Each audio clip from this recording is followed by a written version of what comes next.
hopefully this coming December maklaya na ako. At namimiss ko talaga ang Tadeco. Siyempre, nagkapera kami dyan sa Tadeco. Marami kami mga friends dyan.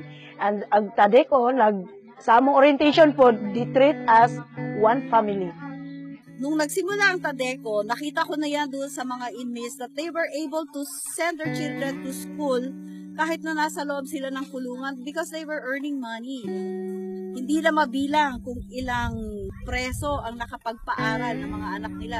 And right now, it's still happening. Farm trainings lang kami. Pero ang advantage noon, kasi ang natatanggap namin na allowance a day, katumbas yun ng sakod na tinatanggap ng mga Tadeco worker talaga, yung mga civilian.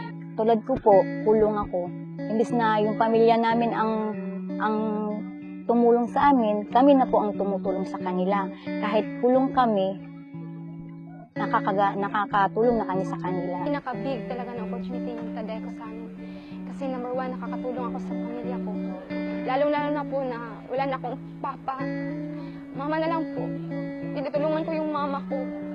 Kalahati ng kinikita ko po, binibigay ko kay mama. If maka 10 days ako, pag 3,000, binibigay ko kay mama yung 1,500. Maayo man akong pangabuhi karon kay 6 years naman ko nga nag trainee sa Tadeco. So, okay kaya ako ang kay naman ko'y allowance. So, nakatabang ako sa ako ang Tadeco kay napadala ko sa akong anak na nag-eskwela. Tapos ako din nakaipon po ako ang sarili diri. Kung sa mga inmates kasi for so long, Tadeco has contributed a lot sa reformation programs ng Bicol.